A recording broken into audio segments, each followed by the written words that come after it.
حضرت آدم علیہ السلام کو تمام فرشتوں نے سجدہ کیا. یہ ان کا مقام، ان کا مرتبہ، ایچ اینڈ ایوری اینجل، تمام فرشتوں نے. ابلیس نے سجدہ نہیں کیا، وہ راندہ درگاہ ہوا، وہ فرشتہ تھا بھی نہیں. اچھا، یہ سجدہ دو باتیں ہیں. امام فخر الدین رازی بڑی پیاری بات لکھتے ہیں کہ دراصل یہ جو سجدہ ہوا تھا نا، حضرت آدم علیہ السلام کی پیشانی میں نبی پاک کا نور چمکتا تھا. آپ کی اولاد میں سے ہونا تھا نا، حضرت آدم علیہ السلام کی اولاد میں سے نبی پاک نے ہونا تھا. تو حضرت آدم علیہ السلام کی پیشانی پر نبی پاک کا نور چمکتا تھا. فرشتوں نے دراصل اس نور کو سجدہ کیا. اور دوسری بات، حضرت آدم علیہ السلام کو یہ رسپیکٹ عطا کی گئی کہ تمام فرشتوں نے سجدہ کیا، مگر یہ جو سجدہ تھا یہ once in a lifetime تھا. جمعہ کا دن تھا، زوال کے وقت یہ سجدہ شروع ہوا اور عصر تک رہا.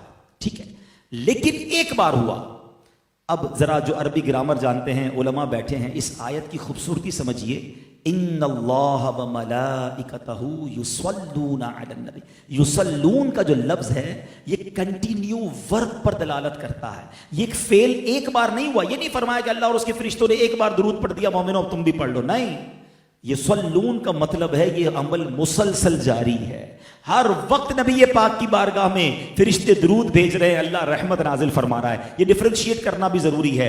اللہ کا درود بھیجنا اور ہے، فرشتوں اور ہمارا درود پڑھنا اور ہے. ہم التجا کرتے ہیں اللہ کی بارگاہ میں، یا اللہ ان پر رحمتیں بھیج دے، اور اللہ نبی پاک پر رحمتیں مسلسل برسا رہا ہے. پورے قرآن میں کوئی ایک حکم ایسا نہیں ہے جس پہ رب فرمائے میں بھی کرتا ہوں، فرشتے بھی کرتے ہیں، میرے بندو تم بھی شامل ہو جاؤ. یہ فقط درود پاک کا عمل ہے جو رب فرما رہا ہے کہ رب بھی ان پر درود نازل فرما رہا ہے، رحمتیں نازل فرما رہا ہے، فرشتے بھی درود بھیج رہے ہیں، میرے بندو تم بھی شامل ہو جاؤ. اب ذرا غور کیجئے کہ ہمارے آقا علیہ السلام کو ہمارے درود کی حاجت ہے؟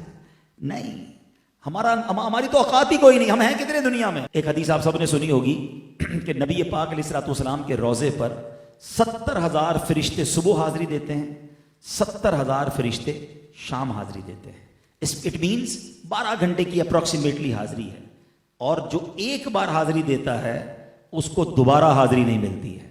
بڑا زبردست ریلیونٹ کوشچن ہے کہ جناب فرشتے تو معصوم ہیں، گناہ ہی نہیں کرتے، ایک بار حاضری وہ بھی 12 گھنٹے کی، ذرا زیادہ ٹائم دیا جاتا یا دوبارہ ریپیٹ حاضری دی جاتی. اس کی وجہ کیا ہے؟ سبحان اللہ. جب بھی کہیں معاملہ الجھتا ہے نا تو پھر اعلیٰ حضرت کی بارگاہ سے سلجھ جاتا ہے. سیدی اعلیٰ حضرت چند شعروں میں وہ کہتے ہیں نا، پنجابی میں گل مکا دیتے ہیں. اعلیٰ حضرت فرماتے ہیں 70,000 صبح ہیں، 70,000 شام، یوں بندگی زلف رخ آٹھوں پہر کی ہے. فرماتے 24 آور کا جو روسٹر ہے نا، 24 آور کی جو ڈیوٹی ہے وہ اس طرح ہے کہ 70,000 صبح ہیں، 70,000 شام، یوں بندگی زلف رخ آٹھوں پہر کی ہے. جو ایک بار آئے دوبارہ نہ آئیں گے، رخصت ہی بارگاہ سے بس اس قدر کی ہے. اتنی اجازت ہے، پرمیشن ہی ایک باری کی ہے. تو وہی سوال ہے کہ وجہ کیا ہے، ریزن کیا ہے؟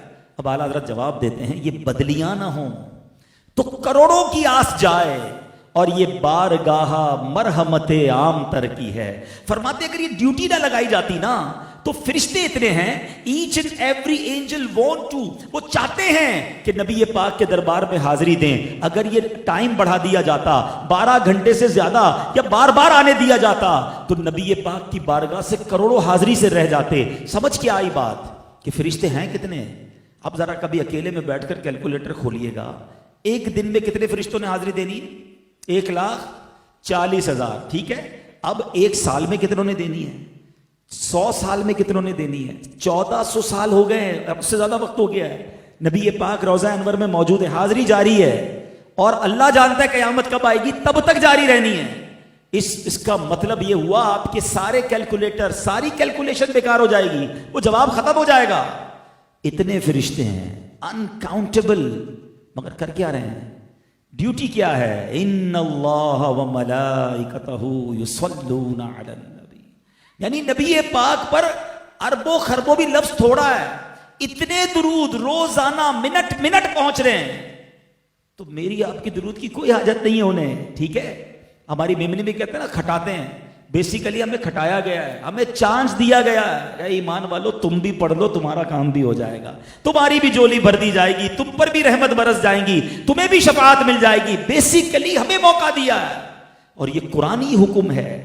مگر اتنا کمال کا وظیفہ ہونے کے باوجود ہم کتنا درود پڑھتے ہیں؟ اپنے شیڈول کو دیکھیں.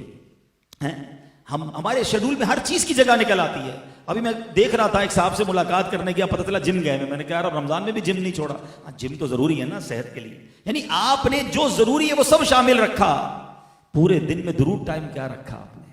نہ کریں ایسا, درود کے بغیر زندگی نہ گزارے. یہ قرآنی آرڈر ہے.